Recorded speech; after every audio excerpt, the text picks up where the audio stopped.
Good morning, everyone, and welcome. I see people arriving to the online meeting, so we can start. Good morning, once again. I'm Alejandro from the EDF Secretariat, and today we are organizing for you all an informative session about the 5th European Parliament of Persons with Disabilities that we intend to organize on Tuesday, the 23rd of May of this year, of 2023. And we are very excited of this landmark event. And with this session, we hope to give you some answers and some information on how the organization of this important event will be dealt with. Next slide, please.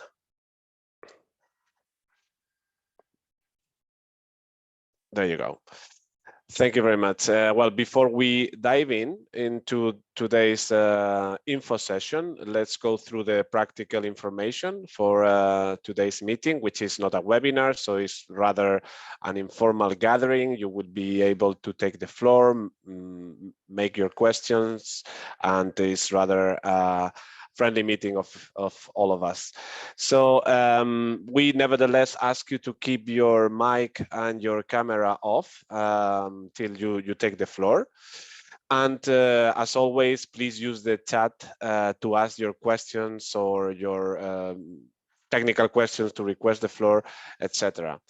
We are recording this meeting, so you can access through the EDF members area and go back to the information if you wish so. And as for the accessibility of the meeting, as usual, we are very grateful for the support of the international sign language interpreters that you can see on screen as well, and the real-time captioning of today's meeting. In the chat box, you will see also the link, and we have automatic translation of these live captions in Spanish, in Italian, and in Portuguese. Next slide, please. So let's start with the European Parliament of Persons with Disabilities, the 5th European Parliament of Persons with Disabilities, in short, EPPD. You know, we all love using acronyms, unfortunately. And just to start with, I just want to share with you that in my almost 10 years at EDF, the European Parliament of Persons with Disabilities has been definitely one of the most impressive and moving gatherings of the European disability movement that I ever experienced. It was in 2017, the last one, the 4th EPPD, and it was very, very impressive to see this, to see and to feel the strength of the European disability movement, and being so strong all together, talking directly with the commissioners, with the president of the European Parliament, with so high-level policymakers that really it made a huge impact personally on me, and also in the campaign that we launched right after the EPPD, because it was in 2017. So we took the possibility as well to adopt a manifesto that guided our campaign towards the European elections, and this is what we plan to do this time as well. But let's wrap up a little bit the information we have for now. We met with President Metsola, Roberta Metsola, the President of the European Parliament, and we sent an official request, and we've been confirmed that the European Parliament is happy to co-organize with, along with EDF, the 5th European Parliament of Persons with Disabilities on Tuesday, 23rd of May of this year. The event, as many of you may remember, it takes place in the hemicycle of the European Parliament in Brussels. The hemicycle is ready to accommodate around 850 people, but in in principle, we are starting with the objective of ensuring at least the same number of delegates with disabilities as members of the European Parliament right now, which are 705. Forgot to say that obviously the event, the conference, will be fully accessible. We will ensure that there is not only international sign language interpretation and human-generated live captioning. We will also try to ensure to make sure that well, obviously not only the materials but also the live stream will be as accessible as possible. The participants of the EPPD include obviously the delegations from all member states, counting again up to 705, the same number of members of the European Parliament, and the conference will include, as in previous occasions, high-level representative of the European Union, of the European Union institutions. We can think of obviously the president of the European Parliament, Roberta Metsola, who as a host will participate and will open the conference, but European commissioners and representative of the presidencies of the rotating presidencies of the EU. Right now is the Swedish presidency until June. And obviously the members of the European Parliament who are closest to us. In this sense, we can look at the members of the disability intergroup in the European Parliament. These MEPs are already very eager to get involved and to support the organization of the EPPD, and they can definitely be a good entry point for you to form the national delegations. We will reach out to other partners and international organizations as well to join us in these important discussions. The objective of the EPPD, as you can rightly guess, is not only to bring persons with disabilities closer to the European Union, but also the European Union closer to persons with disabilities. By organizing this landmark event, we hope that that we will give visibility to the European disability movement, and we will prove our commitment to the project of the European Union and the commitment of the European Union towards persons with disability as well. So this is, goes in both directions. So we aim at influencing the political agenda of the EU, and in this regard, we will certainly adopt the EDF manifesto for the 2024 European elections. So that will be a great opportunity to kind of set the political demands that we will be asking to the candidates to the European elections in 2024. Next slide, please. So on the topics of the EPPD, the title that the General Assembly of EDF adopted in June last year was Building an Inclusive Future for Persons with Disabilities in the EU. We kind of picked this title as well because it was very much in line with one of the latest exercise that the EU has undertaken. You may certainly have heard of it, the Conference on the Future of Europe, which unfortunately was not very accessible to us, but our EPPD will indeed be inclusive and accessible and all around persons with disabilities. So we want to discuss also the future of the EU for us, for persons with disabilities. And the topics that we thought that we would like to include in the agenda that we cannot show you today because we will need to discuss it as well with the European Parliament, but certainly will be put for comments through the the decision-making processes that we have at EDF.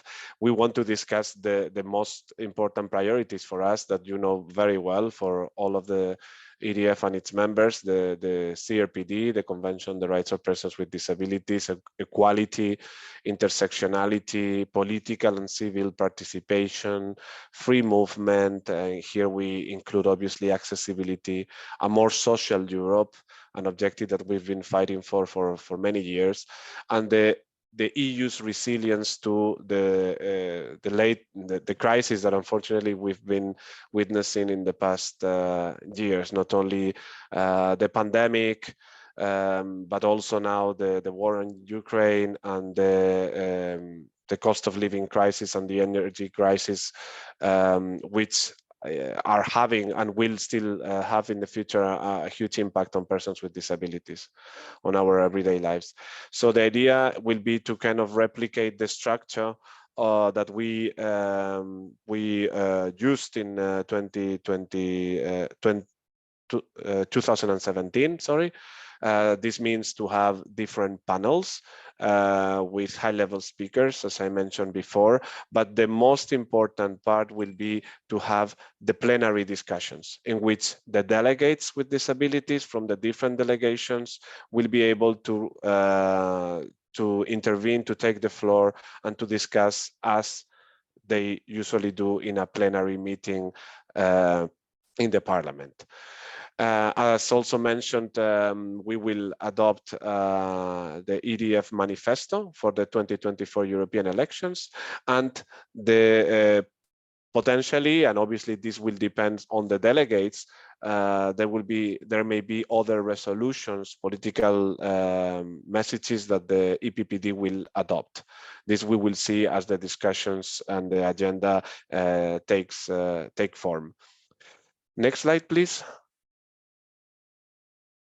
And here I will pass the floor now to my colleague Julia. Julia, are you there? Hello, yes, I'm here. Great. So the floor is yours, Julia. Thank you. Good morning. I'm Julia Daniolo. I'm Communications Officer at EDF, and I'm here to very briefly explain what content we have on a webpage related to the EPPD and how to form delegations. So I'm the one sharing the presentation right now, so I ask for a second of patience because I want to show you live. So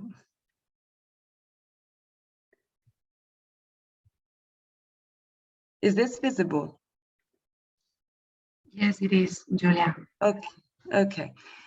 So to access the page, you might first want to access your member area with your credentials. I put the instructions on the presentation. If you have any issues, you forgot your credentials or they don't work, contact Loredana and she will help you.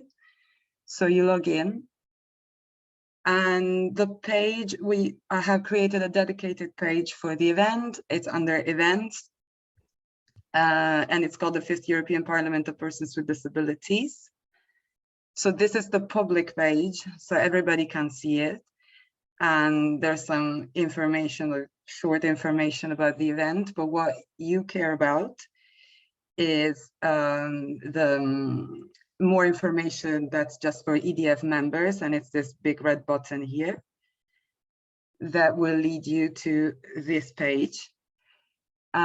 This is members only, and here you will find information on the event, when it will be held, and some short information about forming your delegation. But mostly you will find a document which is a guidance to the EDF national councils about setting up delegations, a model letter to the MEPs to ask for sponsorship, and the checklist and instructions on what to do before, during, and after a visit to the European Parliament. Again, all of this information is in the presentation that I'm not sharing right now with the links. And on top of that, we are setting up a page on which members can find the contact persons of their national delegations. It will be divided by country. As soon as it's ready, we will share it with you. All new information that will be put on the page will also be shared with you through the members mailing.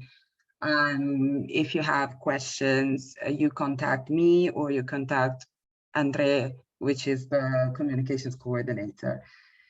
That's really it for me. So I will stop sharing this and go back to the presentation.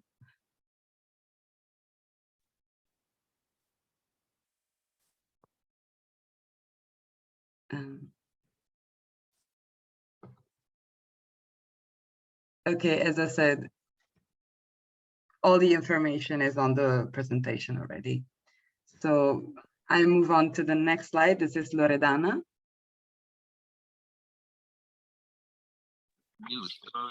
So good morning. Just let me, okay, mute my phone to not be disturbed. So good morning, everyone, and welcome again to this info session. And I'm glad you are that there are so many of you today with us. So I'm going to explain a little bit about delegations. So Julia just mentioned, we are going to publish on the website. It's already there. The page, you will find it also from the menu easily. And you will have the contacts of your delegation. You will have a head of delegation, but for you, the most important will be to contact the coordinators, and you will have them, you will have their name, and these, even the country and the names, they will be links that will bring you on the members area to the profile of that person. So for example, for Austria, Christina Wurzinger, she is the coordinator. You will click on Christina, you will get on her profile. And because you have access to the members area, you will be able to contact her. You will have her email address there.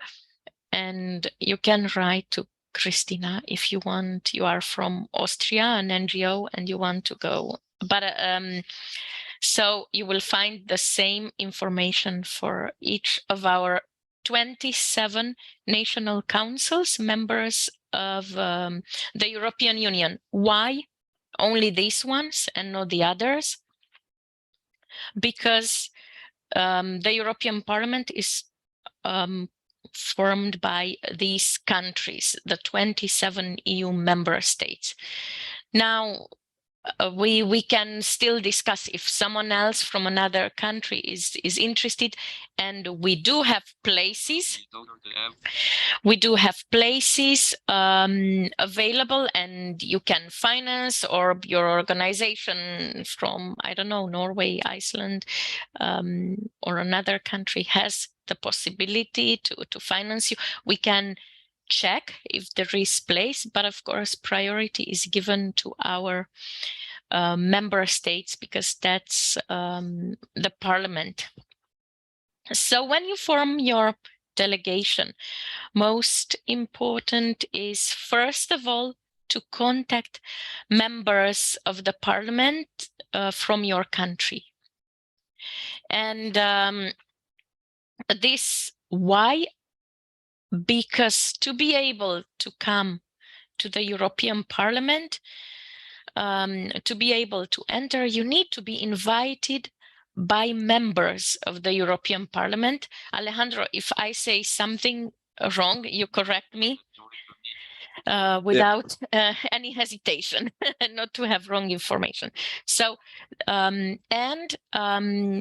will, you will hear later, members of the Parliament can also help you a little bit financially to come to have this visit. So that means you need to contact them and see who could allocate you some places and how many. And for this, Julia has mentioned, we have prepared for you, if you haven't done it yet, we have prepared to you a template letter. The template, it's in English, but you can translate it, of course, into your language.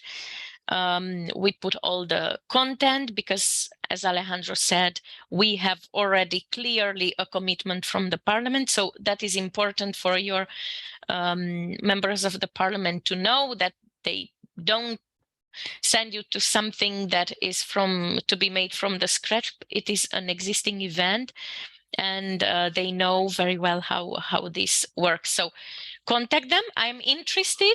I want to have an interactive session, and I'm interested, please, all the national councils who have already contacted members of the European Parliament, or you have already contacts, raise your hands so that we have a little bit of overview how many raised hands we have. And I will ask Raquel in a couple of minutes to tell me how many hands do we have raised. Alert from Raquel Riaza to everyone, HTT. So how many of you have already contacted members of... Everyone, we contacted them, but not all equally. Yeah. Yes, I see.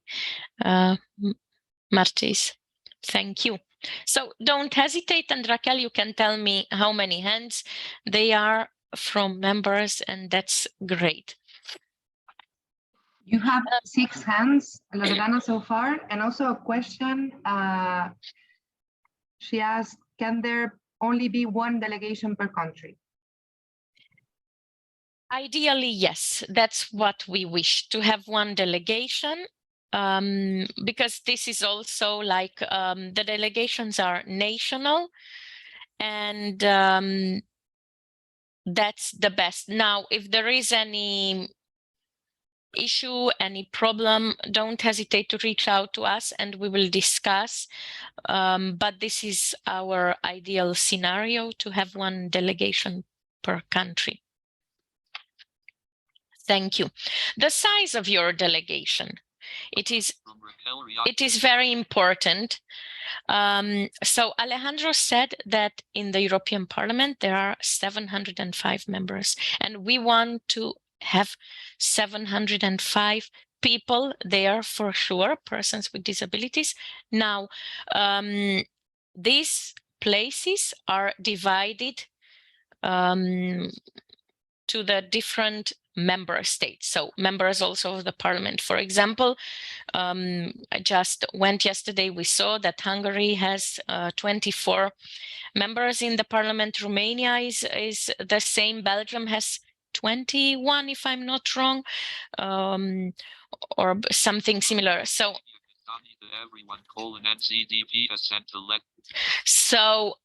I know that Germany and France and Spain, they have more members of the parliament. So if they have 70, for example, we would like, if Spain has 70, we would like that Spain brings 70 delegates. If Malta has 5, we would like that Malta brings at least 5 delegates.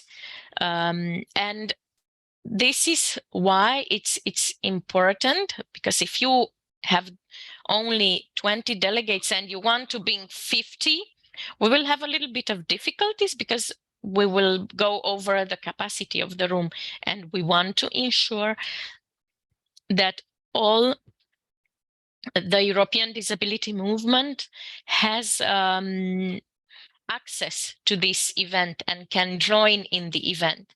So we will see, for example, let's say Germany has 70 places, 70 members, and they cannot make a delegation of 70, only 40.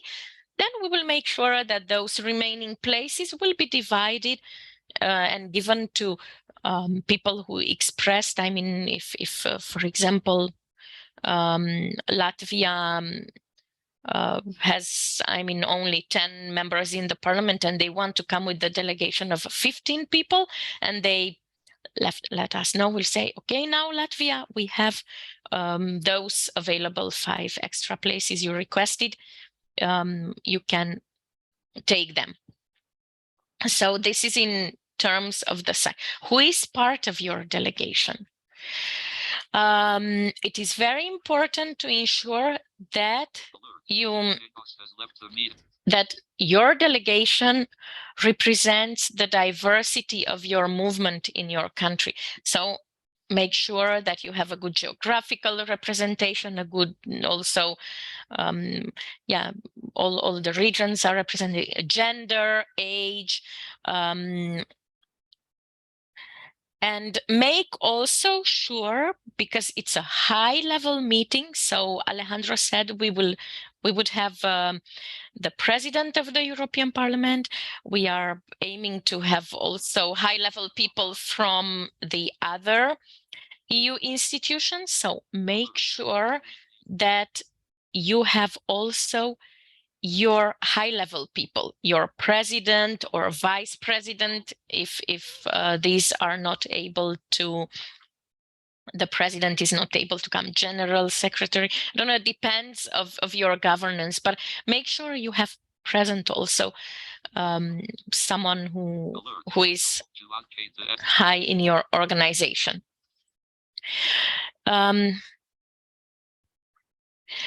another request we have when you are forming your delegation, because if you remember, EDF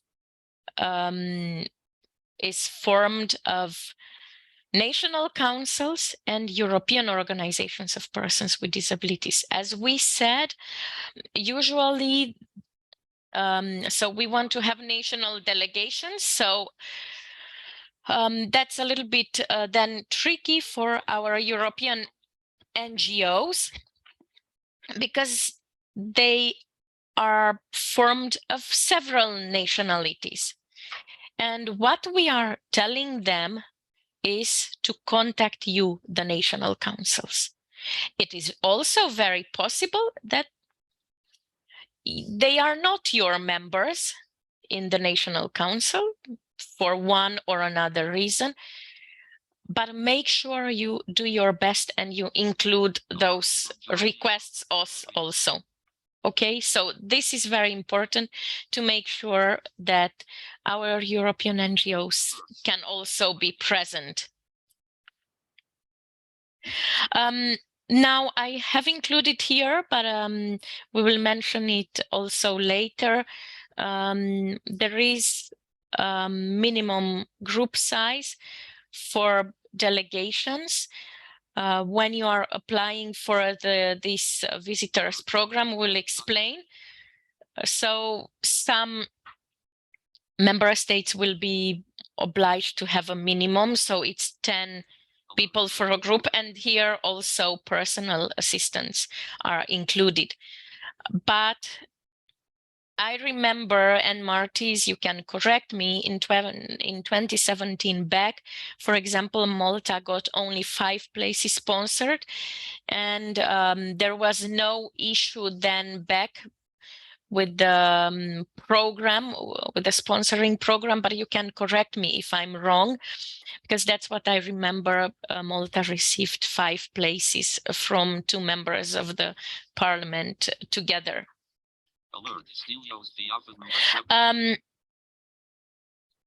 So now, what is also important to know, later you will hear from the visitors program a little bit from how it works, but all the participants of your delegations, so the national coordinators will gather them, and afterwards they will need also to register via EDF website. And this because we will make sure to have a good balance in the delegation, but also for some practical reasons. So when your delegation is formed, you will send us your lists, But then also we will provide you the link on the website where to register. At that moment, you will send to your delegation members the link so that they register on the website.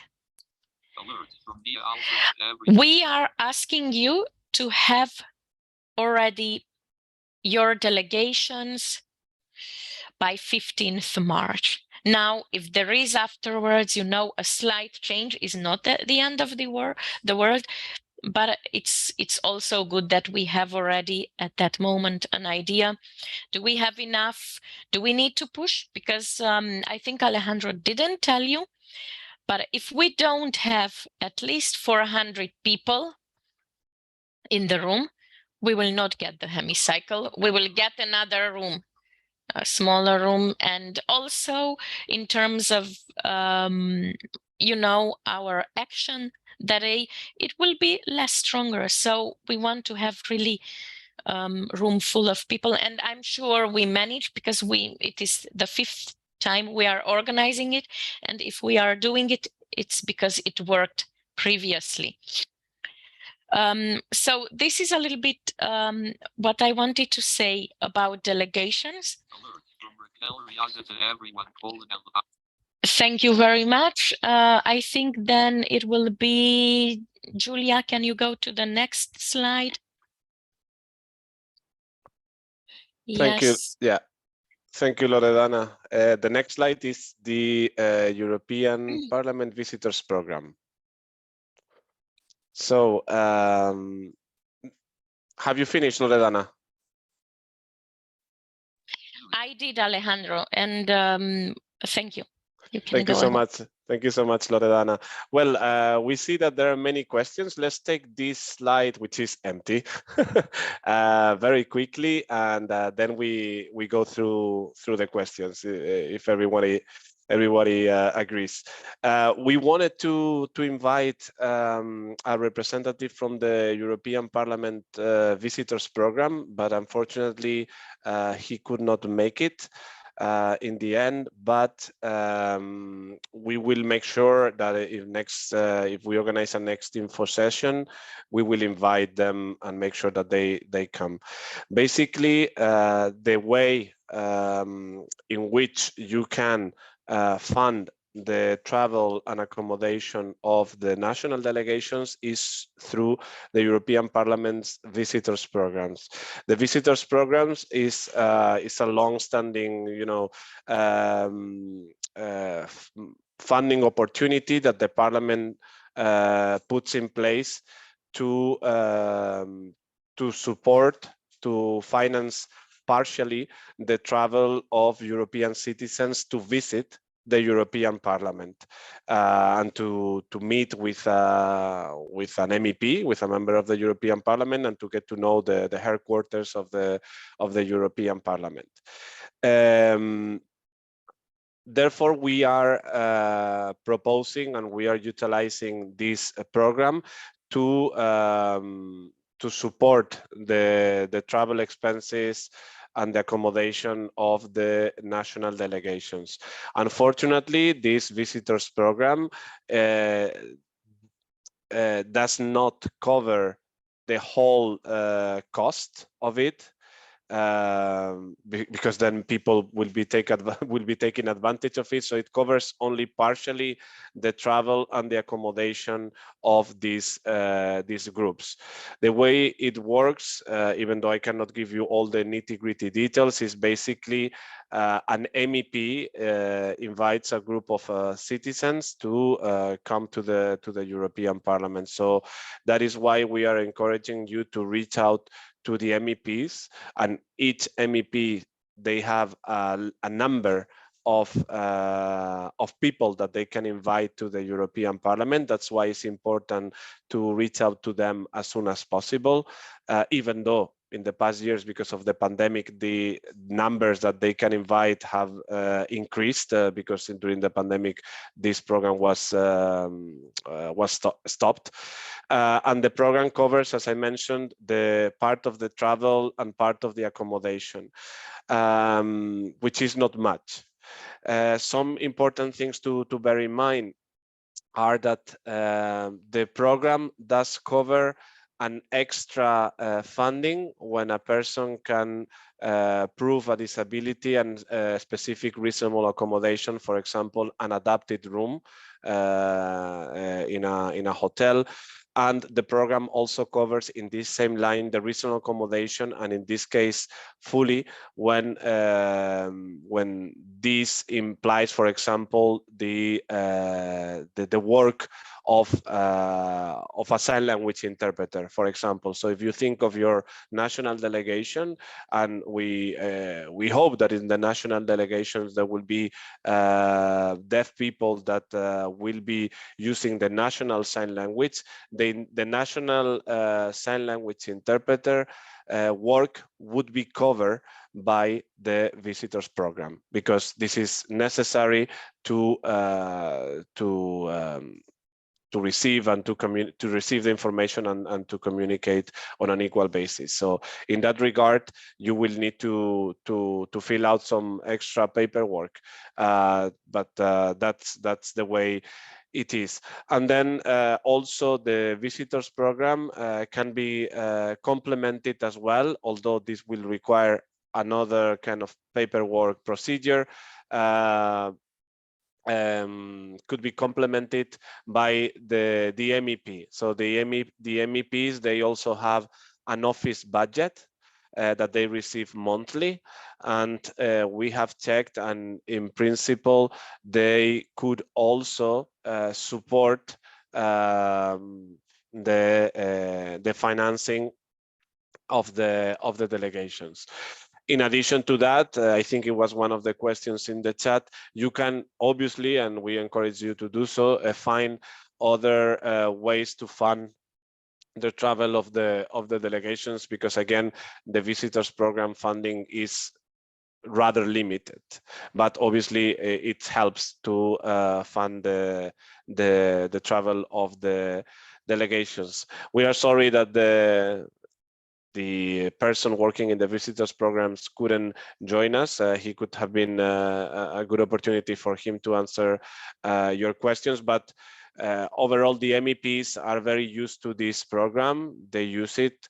And another thing that you can take into account is if the MEP doesn't have any spot available, or they already run out of the possibility of bringing people to Brussels, they can also partner with other MEPs from their country or from other country to fund the delegations, to form these kind of groups to come to Brussels. That's something that you need to bear in mind in case the MEP replies to you, I'm sorry, but I already run out of places in my visitors programs quota. You can say, hey, no worries. You can reach out to another colleague of you, and together you can make that our delegation receive the visitors program funding.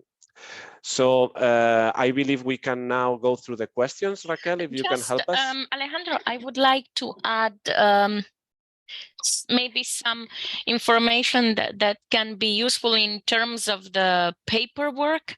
Mm-hmm. Because we just used this program for an event on youth, the visitors program of the European Parliament.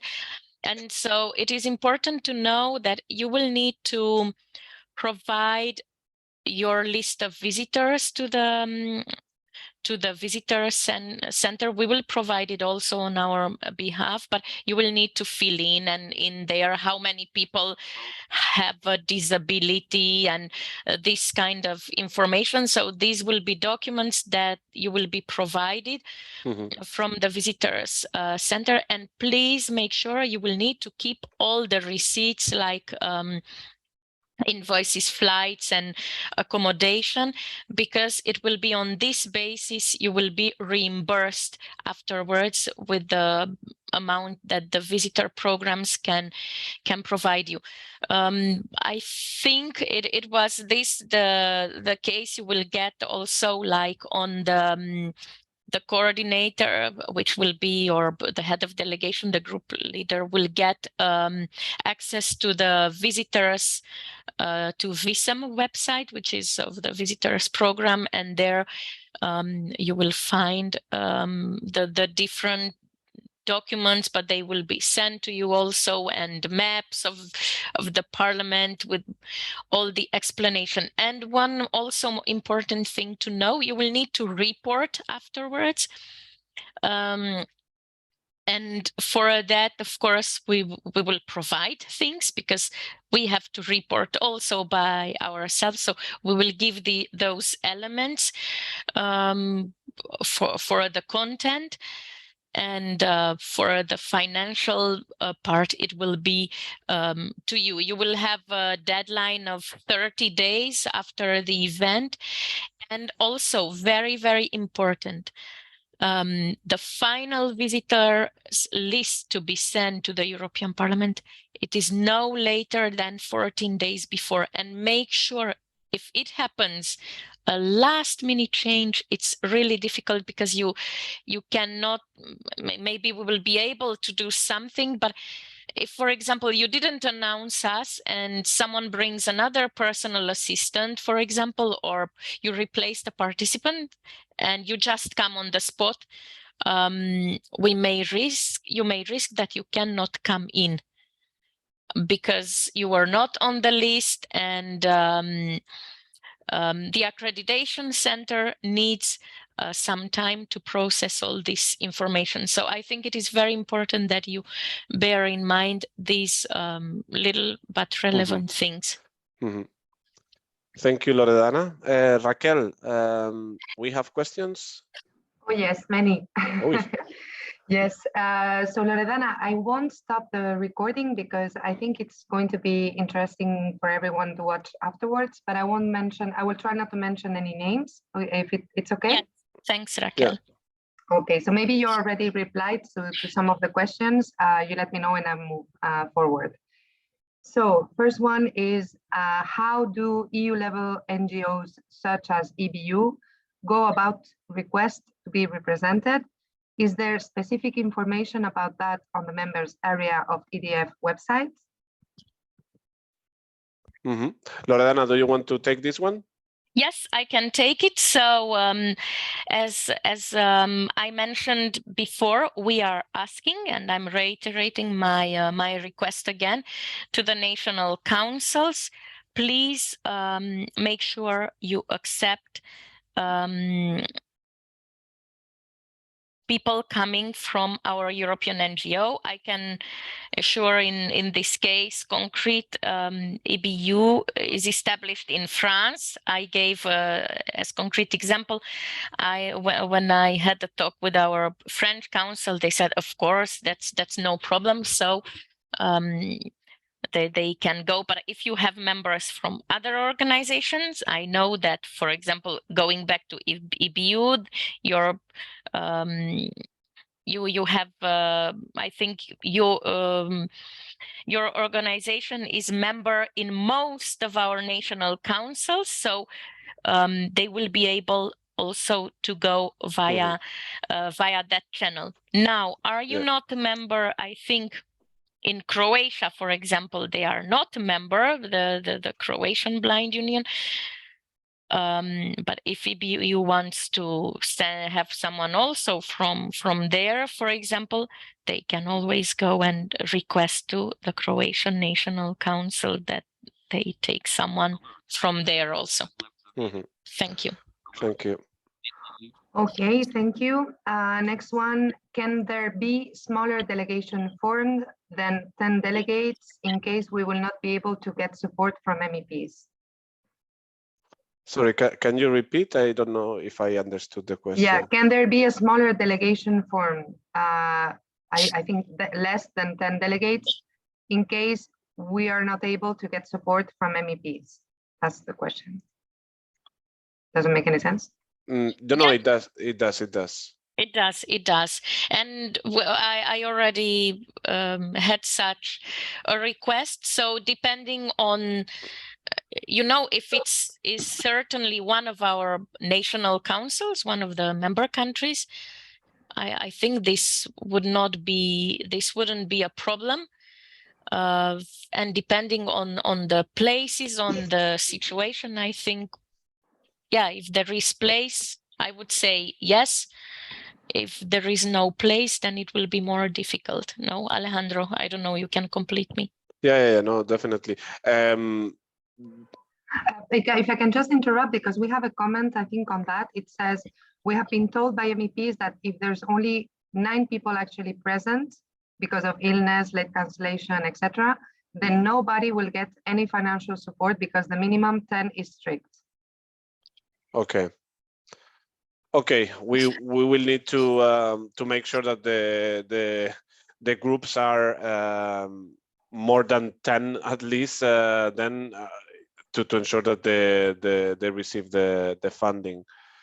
I don't know how I didn't know how strict they were in the visitors program concerning this. We can ask This is this something question. we need to check, but personally, I think if it's due to illness and it's last minute, if you provide a medical certificate, I think it shouldn't be a problem. But we will 100% check. We will check this with Because the visitors program. That's not because you don't want to come. I mean, it sounds a little bit too extreme. Yeah, I think so.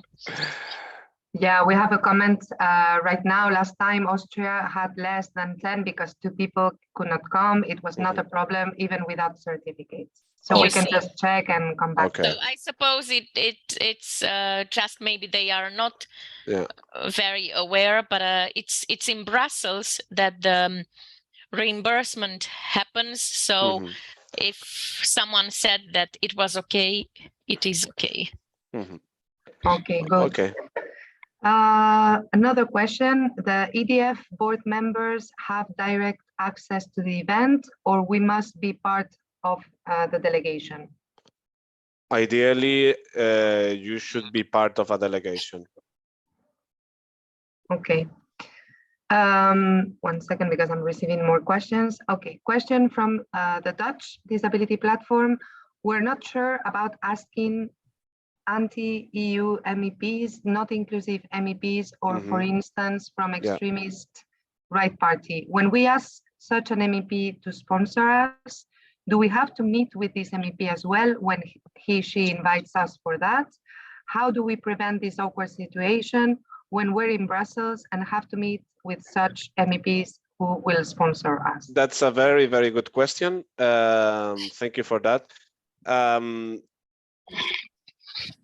My recommendation would be not to go, first of all, to these kind of extreme MEPs. The usual and easiest for all delegations entry point are the members of the disability intergroup, even though in the disability intergroup we also have some members from these political families. So the first would be to go to these kind of allies of the disability movement that are more, in principle, more open to fund the delegations. Having said that, the rules of the visitors program specify that the delegations must meet with the MEPs, and we think it's a good opportunity also for the delegations to meet with the MEPs. And also the delegations are also requested to kind of listen to a talk by the visitors program itself, in which they present the European Parliament and so forth.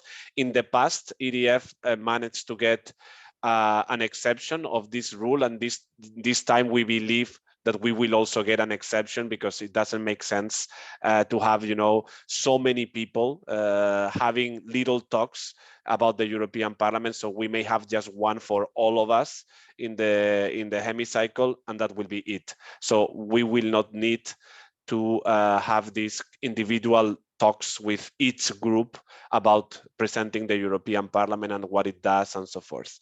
So that is something that you don't need to worry about for the moment. Let us deal with it.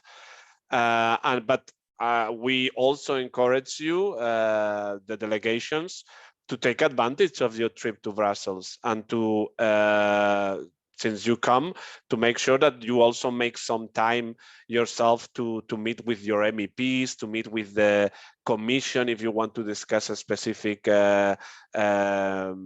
policy.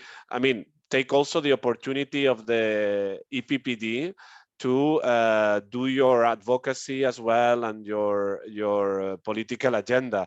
So pick wisely the MEPs that you are most interested in, avoiding maybe the extremes, the extremists, and maybe plan a meeting with them before the EPPD starts, or the afternoon before when you travel to Brussels, something like that. We would definitely encourage you to do this kind of activities in the delegations. Okay, thank you. Next question. So Malta has 6 MEPs. If not all of them reply or are ready to support financially, can we find other sponsors? And if so, do we need to inform the MEPs with this situation? Well, first of all, the Maltese MEPs are one of the most active and supportive of the disability intergroup, so I'm sure they will have positive positive attitude towards the EPPD, and they will definitely fund the national delegation. I can bet that they will say yes. But having said that, as I mentioned before, yes, you can search for other sources of financing. And then you don't need to inform the MEPs. The MEPs are not responsible for how you fund your travel and accommodation to Brussels.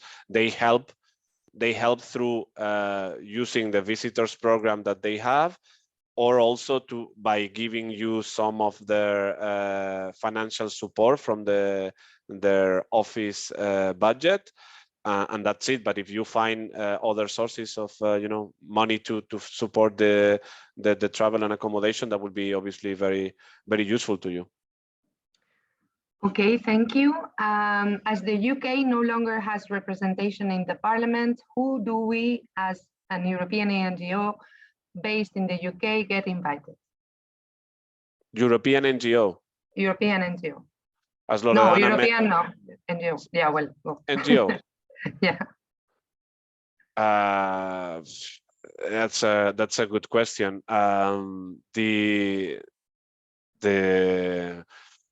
A possibility would be to reach out to another national delegation and ask for a spot in their delegation, or to wait until we have more or less a picture of how many spots we can free up for this person to join. As Loredana mentioned, the priority first is the national delegations, mirroring the number of MEPs, and UK doesn't have MEPs anymore, is not member of the EU anymore. But then, as Loredana mentioned, once we see, for example, the biggest countries like Germany, France, Spain, Italy, if they don't manage to fill all their seats, then we can free up some more spaces, and then countries in which they have smaller delegations, or other non-EU countries but members of the European disability movement that want to join, they may have a possibility then, but we will know this a little bit later in the process. And then I have something else to complete. Check out and maybe ask one of your members from the other EU countries to approach like for example, I don't know, your vice president, where is if is based in an EU member state, to approach the national councils and council and to come like that. But in any case, Alejandro, do you know whether the European Parliament will finance people coming No, from the UK? That I don't think it will happen. No. So already then you know that you will need to look to finance your trip, and if it's that the case, you just tell us, and we are trying to see which is the situation of here, secretariat staff and other maybe people based from the European NGOs in Brussels, to see. To squeeze you there in, but the financial support will not be given from the European Parliament. No. Okay. Okay, wait a second. Can individuals who are not a member of a delegation, but for example, have an EP pass, attend to observe? The conference will be web streamed, so definitely anyone will be able to follow. And as for the colleagues here in Brussels who have a badge, in principle, the seats are reserved again for the national delegations, but once we see how many we fill, then we will open up more places and people will be able to register and be seated in the hemicycle. But in any case, if you have a badge, you can enter the European Parliament on your own and be seated in the observers' balconies and so forth. So that's something that you can do even if you are not, let's say, an official delegate of the EPPD. That will only happen when you register in the registration form that we will prepare for delegations. Those will be the official delegates of the EPPD. But then observers, if there is spots and seats in the Parliament, obviously, as we all do in Brussels, you can just show up and listen to the meeting, definitely. Okay, thank you. First of all, the captions stopped, so I'm trying to solve it quickly with the captioner. We apologize. I have a few comments on the AGA, and it's linked. It's the day before the EPPD, just so you know. Mm-hmm. Then another question. So it seems odd for an EU-level DPO such as EBU to participate through a national delegation. Would there be a possibility to be represented in the EDF delegation? EDF will not have a delegation. EDF is the co-organizer with the European Parliament. We will not have the status of a delegation as the national delegations. EBU, as Loredana mentioned, will be represented through the blind and partially sighted people that will be part of the different national delegations, and will be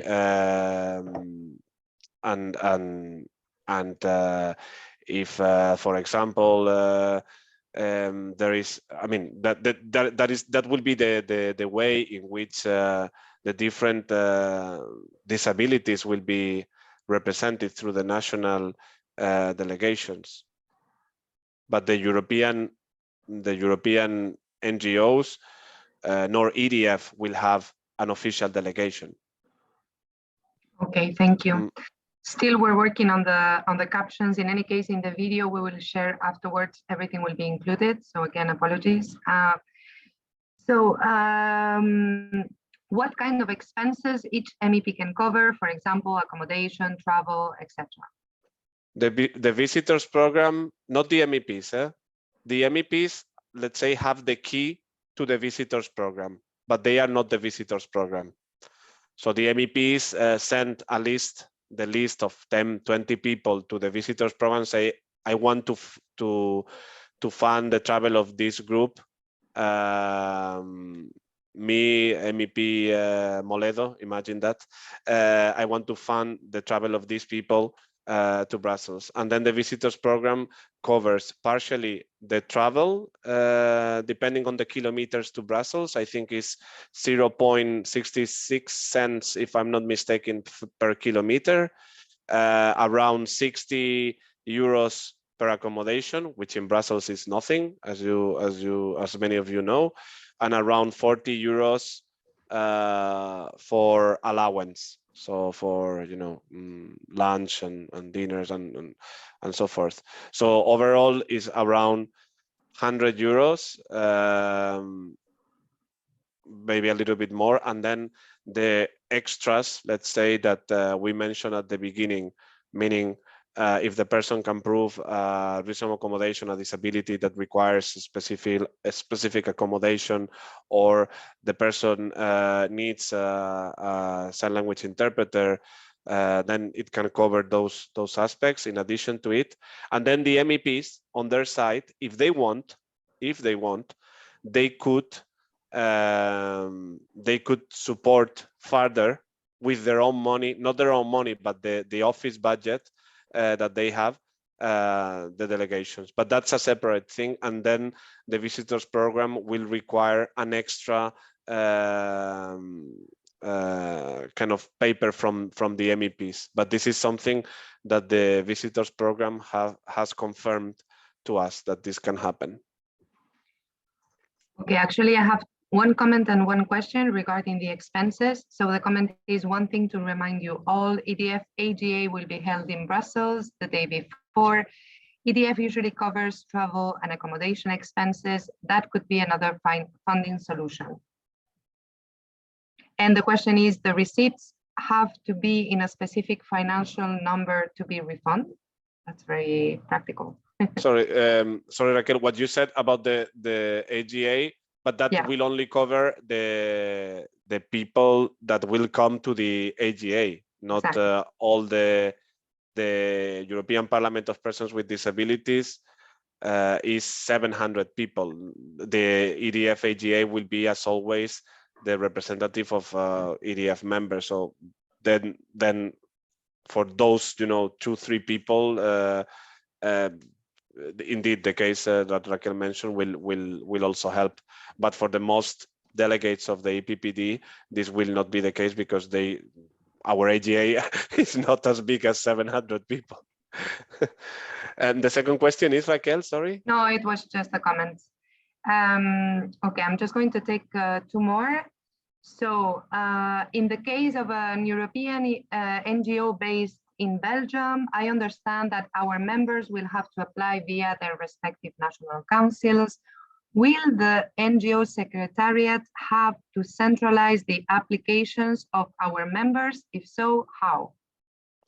In principle, they don't need to centralize the registration. That task will be carried out by, as Loredana mentioned, the national coordinator.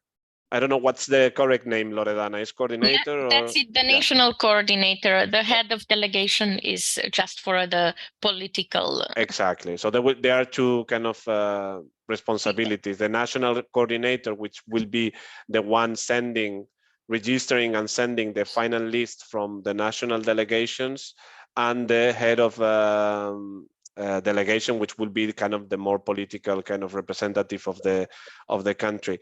The European NGOs, if they want at their own, you know, objective to kind of oversee how many of their members will be part of delegations, they can do so if they want, obviously, but it's not needed for the EPPD.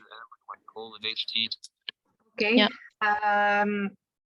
Just to let you know, the captions are back just in the external link. Sorry, there was a crash in the server. If not through the visitors program, can we get accreditation to enter the parliament, and how?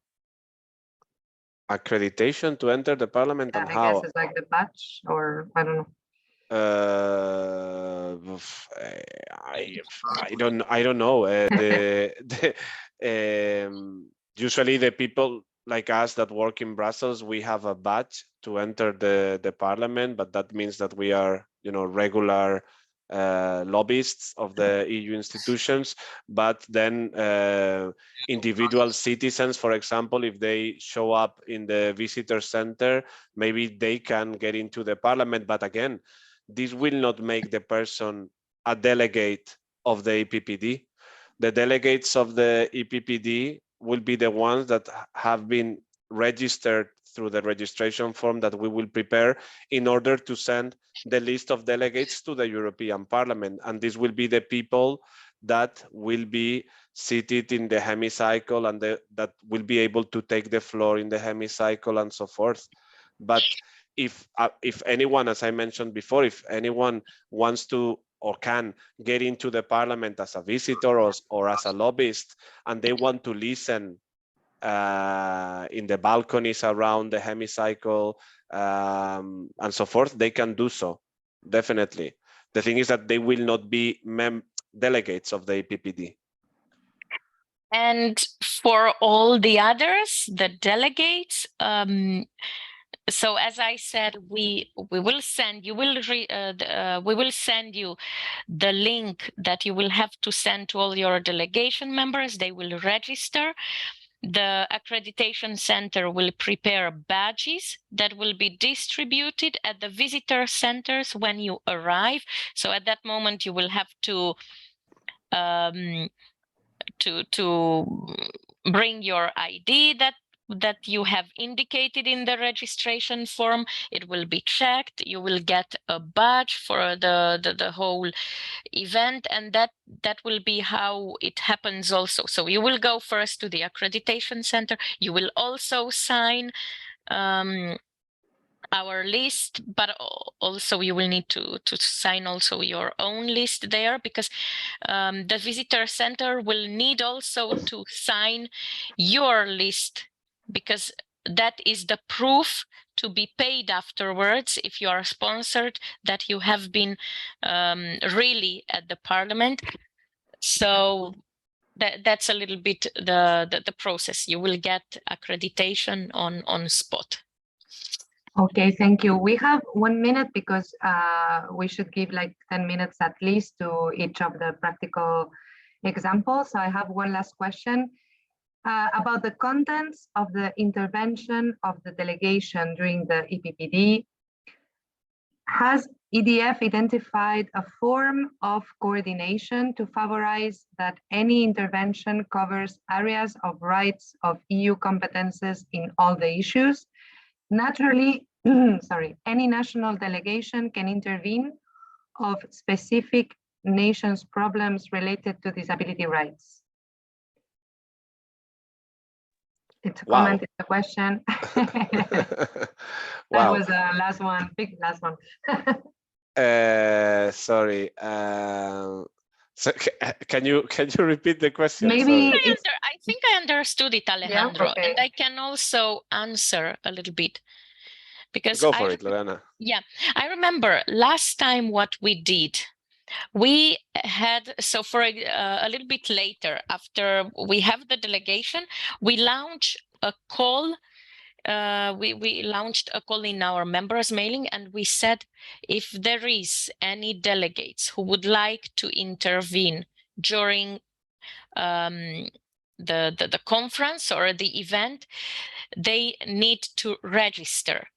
And I think that was a little bit how we were able to gather all people who wanted to take the floor during the event, to have, we kept balance, like geographical balance, but also I think disability-wise.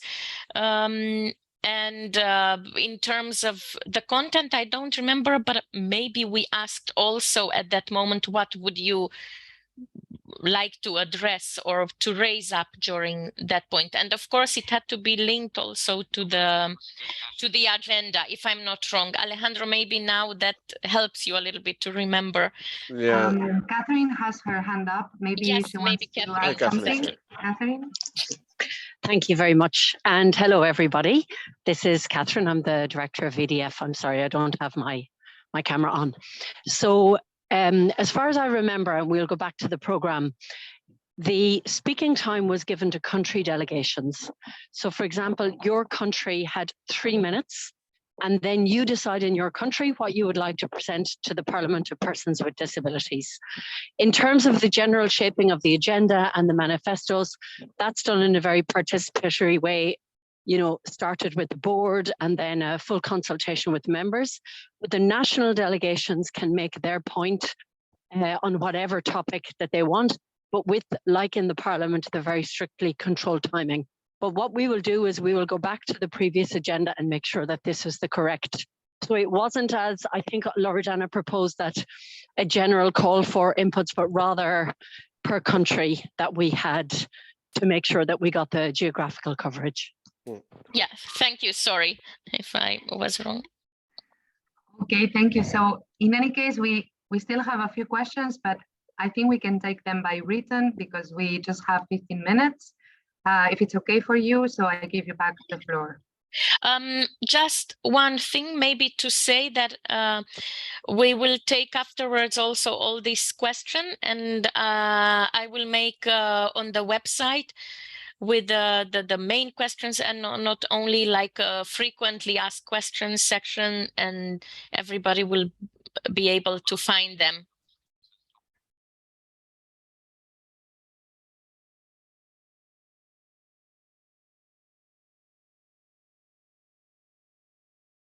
Okay, so I think we can now move on to the next part, and then if we have some time, we can answer the question. Otherwise, we can take them by written.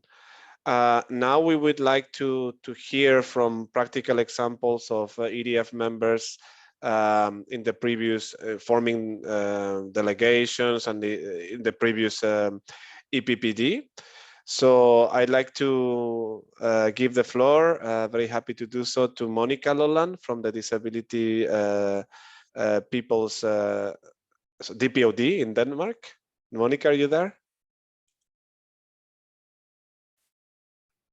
I'm here. You're here. Yes, and thank you for inviting me to say a few words. I'm not a politician, but I will do as politicians often do, and I will answer another question than the one you asked me. And I already cleared that with Loredana. But it's because we participated in 2017 with not a very big delegation, but it was a very good experience. And I remember that one of our delegates said afterwards, we should have the same thing with the Danish Parliament. But what I would like to tell you about is how we are doing this year, because we already did some of our planning. And we would like to have a bigger delegate this year. And we have had the opportunity to start earlier. And we have already been in contact with the Danish MEPs. We have contacted the one that we already have a good dialogue with, because we write to them afterwards when they have been elected and try to get meetings with them. And some of them have responded, and we have been in contact with 7 of the 14 MEPs and has already had a positive response from one of them, Margrethe Auken from the Greens, I think, is that the European term? So she has invited us to join through her visiting program. And that is so great, because we didn't have the opportunity last time to do that. And we have been contacted by, she has a, what you call a visit coordinator, is that it? Yeah. And he is a coordinator for several of the Danish MEPs. I don't know if it's the same in other countries, but sometimes they do that, share the same coordinator. And we have been informed that we will receive a grant of, well, approximately 250 or 300 euro per delegates, which is more than we received last time, so that's good. And as you said, they said that we had to have a minimum of 10 participants. And we have set a maximum of 20, because as we are 14 and with maybe personal assistance and so on, So that will be the maximum of delegates. And then we have also been informed that we have the possibility to receive extra funding on grounds of disability and extra costs. So that's where we are now. We will then, part of the visit is a visit at the European Parliament. So the day after the EPPD, we will get a tour in the European Parliament, and we will have meetings with some of the Danish MEPs. And then we will have a visit at the Parliamentarium. So that's part of the visiting program, as I understand it, or that's what he said. So what we will do now is to form the delegation. We already have invited our executive in DPOD, and they have all agreed to participate, so that's great. And then we have sent an invitation to all our member organizations, and they will respond soon if they are able to attend and interested. So that's where we are now. I hope that is more or less what you wanted to hear. That's perfect, Monica. Thank you so much.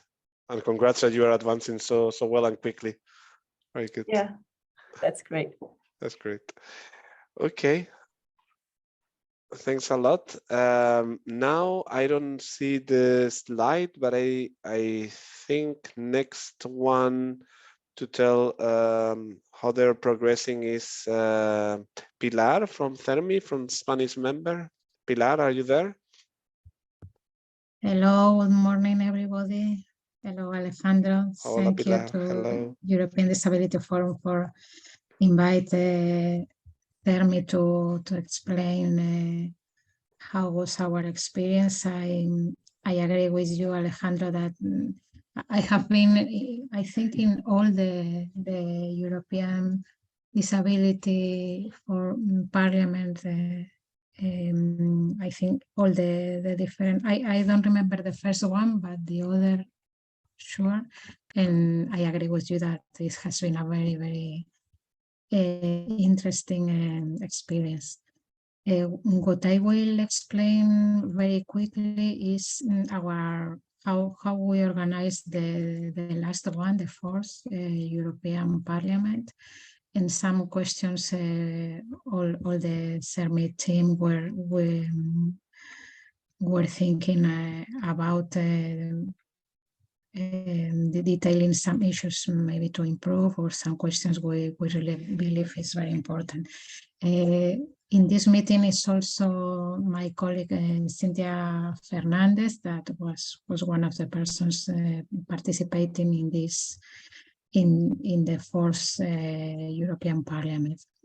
First of all, we were funding from two MEPs, Ines Ayala from the Socialist Party and Izaskun Bilbao from Renew Party. We contacted several MEPs, especially as you already advised us, those who deal with disability issues in the different political groups, because, for instance, the European People's Party has specifically one MEP, Rosa Estaras, responsible from disability issues. That happens also in another political groups. That's important, therefore, to contact them in the first instance, just for them to organize internally how they will do the funding for this question, for the visit programs.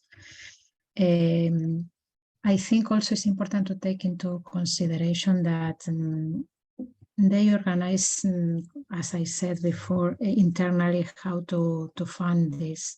So I would say that the most important is to contact these MEPs responsible for disability issues. In the second place, the MEPs, members of the disability intergroup, just for the first contacts. If this is not useful, of course, you have all the MEPs of your country. Finally, we get a delegation of 53 persons, very, very important in number. The delegation included personal assistants and members of the support team. And what we use as criteria is are more or less this, exactly as Loredana said before, according to CERMI organization members. It was a delegation distributed using the following criteria: parity among women and men, balance between types of disability, balance between state organization and regional service. That is a very important part of of CERMI, and also institutional representation. If I don't remember, but all our vice presidents and secretary general were there also in the parliament. Some issues of interest we have put in this very short presentation. First of all, to guarantee the accessibility of the trip, accommodation, travel around the city, space for meals, meeting place, or what has been already explained from Alejandro and Loredana. Second, to bear in mind that many people in the delegation, first of all, do not know Brussels, do not know the European institutions, also do not know English nor French. That is important to have support in terms of interpretation of language. I put also here that we are, of course, we are aware that this is a working trip. This is very important in terms of having a relation with the European institutions, among us also, but there is also a very small space, but important for leisure and tourism, related to what I have said before, that for a lot of people, it will be the very first time they travel to Brussels, and the very first times they can be inside the European Parliament. That this is really very important. Also, in a very large group, it's difficult for everyone to have the same tastes. Therefore, all participants must be aware that they must adapt themselves to the group in the very important issues, schedules, official meals, etc. That's important. Also, it's necessary to be prepared for unforeseen events, for instance, delays, because there is a lot of traffic in Brussels. It was something we really experienced the last time. Some issues we think is important to improve. First of all, I would stress the importance that all the program schedule is strictly fulfilled, because it's a very intensive day. There are a lot of different conference sessions, etc. As Alejandro, you explained very perfectly well in the first part of this session, and I think it's very important to be very strict in the timetable. I think that is very, very important. The moderator role is always terrible because some speakers don't like to speak more time that it was established, but it's important to really be there for timing to be accomplished. Also, regarding the hotels, I think that EDF will have some alliance with some hotels. I don't know if this finally will be like that, But if this is the case, I think it's important to have as soon as possible, because for me, the hotel is the most difficult. The very first thing we should organize just to guarantee, especially the accessible rooms. That is, as we know, the most difficult question in those travels with a lot of people. Also, regarding the bureaucratic procedures for the visit program, I think it was very, very well organized the very last time, in the sense of not taking account some important rules of the visit programs, because if I don't remember bad, EDF and the visit and the European Parliament agreed in a sort of special visit programs for this European Parliament. I think this is important. For instance, I am thinking in the meeting that used to be mandatory with the MEP sponsoring this visit program, etc. I think that I guess that will be exactly the same for this time, but anyway, I would like to highlight this. Also, there is one question that I don't know if it will be the same.